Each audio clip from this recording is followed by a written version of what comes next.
Good afternoon and welcome to our today's press conference on the European Environment Agency's 2020 report on air quality in Europe.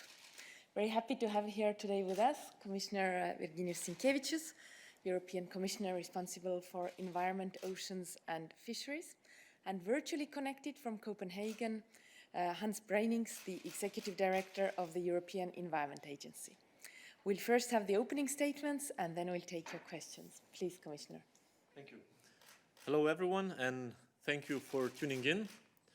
As my first point, of course, I would like to thank you, Hans, and thanks to, of course, your colleagues in Copenhagen and across Europe for this 2020 report on air quality. It's exactly the sort of high-quality evidence we need to inform EU policymaking. There are things to welcome here. Air quality is improving across the EU, thanks to policies we have been implementing for the past decades. We came to a similar conclusions with the fitness check on the Ambient Air Quality Directives last year, and in the next Clean Air Outlook report that we will publish shortly. It's clear that these policies deliver when, of course, they are fully implemented. But we can't ignore the downside. The number of premature deaths in Europe due to air pollution is decreasing, but it's still far too high. And with close to 400,000 premature deaths each year in the EU, linked to air pollution, we know that the cost to society is extremely high. Air pollution affects all of us, but especially the most vulnerable ones: pregnant women, older people, children, and those with pre-existing health conditions. It also affects our everyday lives, our economies, and our biodiversity. The report is a useful reminder of the causes. In many regions, the way we source our energy and heat our homes still leads to pollution from particulate matters. In cities across the EU, our mobility and travel systems are still causing pollution from nitrogen dioxide. And the way we grow our food, especially in large-scale farming activities, is leading to pollution from ammonia and fine particulate matter in the atmosphere, which end up deep in our lungs. This is why the European Green Deal, we have set ourselves a zero pollution ambition.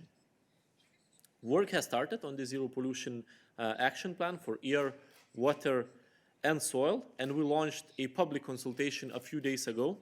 We are hoping, of course, for contributions from all interested sectors that will help us identify the most effective solutions, put them forward, and dramatically increase our efforts to cut pollutions. The action plan will include a drive to modernize the Ambient Air Quality Directive, and I plan to table the proposal in the second half of 2022. There is plenty to do in the meantime. The current EU air quality standards are still exceeded far too often.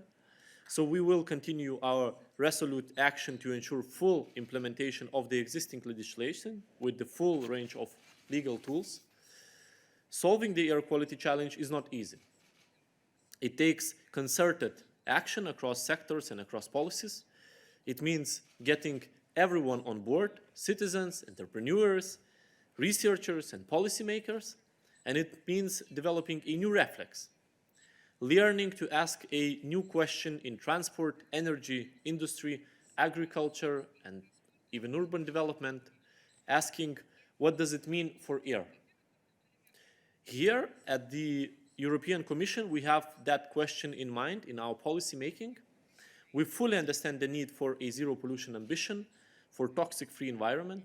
This is an important part of our efforts for climate neutrality and supporting competitiveness and innovation. The European Green Deal is our compass for delivering this together with our recovery plans that provide member states the opportunities to start build back better with the do no harm principle embedded in that work. Recent months have reminded us how important clean air is. Air pollution makes us more vulnerable to diseases. It makes so much sense to tackle this challenge decisively. And with everyone's engagement, we will surely do.